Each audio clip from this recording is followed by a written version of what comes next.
Hello students, welcome to my channel Sandhya Sarkar classes. आज हम exercise 7.3 का क्वेश्चन नंबर 5 करेंगे। क्वेश्चन नंबर 5 में लिखा है A B C is an isosceles triangle with A B equals to A सी।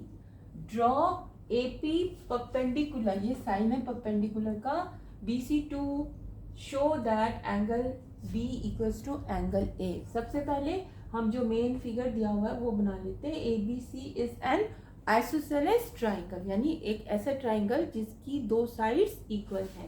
तो चलिए हम बना लेते हैं एक आइसोसेलेस ट्राइंगल। इस तरह से हमने बना लिया। इसका नाम रख देते हैं ए बी और सी, जिसमें कि दिया हुआ है A B equals to A C. Draw AP perpendicular to BC. Means perpendicular means AP line BC के साथ 90 डिग्री का एंगल बना रही है, यानी AP लाइन यहाँ कहीं होगी जो कि BC के साथ 90 डिग्री का एंगल बना रही है। तो आप ऐसे लाइन खींच देंगे और ये P हो जाएगा। ये एंगल 90 डिग्री के हैं दोनों साइड। आपको प्रूव करना है angle B equals to angle C। ये एंगल इसके इक्वल आपको शो करना है, दिखाना है। ठीक है, वैसे तो अगर सिंपल ट्राइंगल है कोई, जैसे कि ए बी सी है, ए बी सी है, अगर ये दोनों साइड्स इक्वल हैं तो इन दोनों साइड्स के जो ऑपोजिट एंगल्स हैं, यानी इस साइड के ये एंगल, इस साइड के ये एंगल, ये दोनों इक्वल होंगे। क्यों? क्योंकि equal sides have equal opposite angles. Equal sides के ऑपोजिट जो एंगल्स होते हैं वो वैसे भी इक्वल होते हैं, बट इसमें आपको शो करके दिखाना है, वो भी किसकी हेल्प से? क्योंकि उन्होंने ये परपेंडिकुलर ड्रॉ करने के लिए बोला है, तो इसका यूज करके आपको दिखाना है कि ये दोनों एंगल्स इक्वल हैं। अब अगर आप इस ट्राइंगल और इस ट्राइंगल को देखें तो ये आपके पास टू राइट ट्राइंगल्स हैं। राइट ट्राइंगल्स होने पर कौन सा कॉन्ग्रुएंसी रूल लगता है? दैट इज RHS, है ना। तो आप इन दोनों ट्राइंगल्स को ले लेंगे। In triangle APB and triangle, मैंने A लिया है, फिर मैं राइट एंगल की तरफ गई हूँ, फिर मैं इस तरफ गई हूँ। तो दूसरे ट्राइंगल का भी जब नाम लिखोगे तो आप कॉरेस्पॉन्डिंग पार्ट्स को लेते हुए चलते हैं। तो ऐसे नहीं लिखेंगे कि ACP, उसमें भी सेम फॉलो करेंगे, यानी ए से स्टार्ट हो रहे हैं तो 90 डिग्री की तरफ जाएंगे, यानी APC। ठीक है, तो ये आपकी सही नेमिंग होगी। अब इसमें क्या इक्वल गिवन है? एक तो RHS का जो रूल है, जैसे ही आपको पता चले कि ट्राइंगल्स जो है राइट एंगल्ड है तो RHS वाला रूल अप्लाई करिए। RHS में एक 90 डिग्री आपको शो करना है, तो angle P equals to angle P, both are of 90 degree.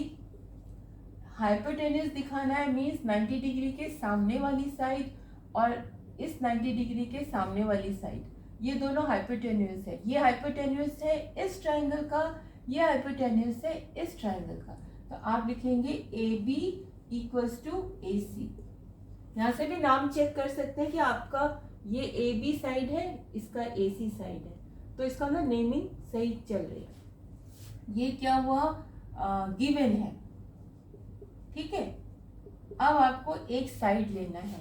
Side आप देखेंगे जो AP साइड है वो इस ट्राइंगल का भी पार्ट है, AP साइड इस ट्राइंगल का भी पार्ट है। तो आप लिख देंगे AP is equal to AP। Why? Common दोनों में है,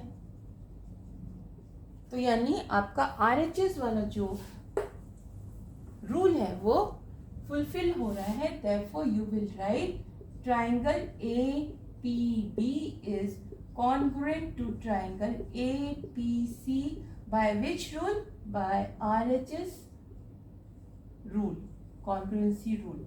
ठीक है, since triangles are congruent, therefore जो कि हमने सोचा था, उन्होंने प्रूव करने के लिए दिया था, वो भी प्रूव हो जाएंगे। Angle B, therefore angle B equals to angle C by congruent corresponding parts of congruent triangles CPCT। Corresponding parts of congruent triangles. तो बस प्रूव हो गया, बहुत सिंपल सा था, टफ बिल्कुल भी नहीं है, बहुत इजी है।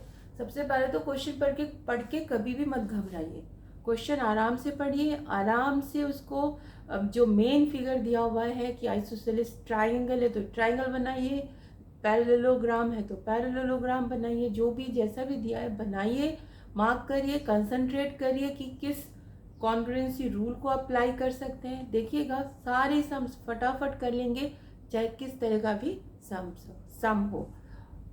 If you are liking my video, अगर आपको समझ में आ रहा है, पसंद आ रहा है, तो please subscribe my channel, like it, share it, and if possible give me a comment. Thank you.